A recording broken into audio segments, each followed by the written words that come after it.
Magandang hapon sa lahat, mabuhay ang lahat ng mga OFW sa iba't ibang bansa.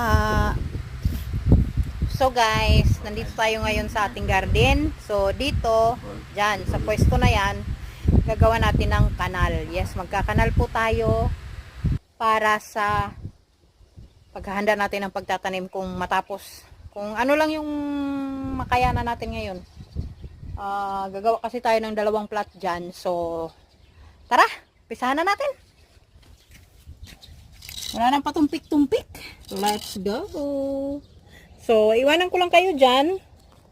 Habang panoorin nyo ako. Kasi wala man tayong videographer, no? So, ganyan lang. Paano ba to?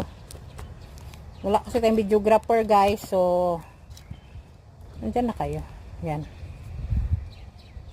So, yun. Makikita naman siguro. Oh. Ay!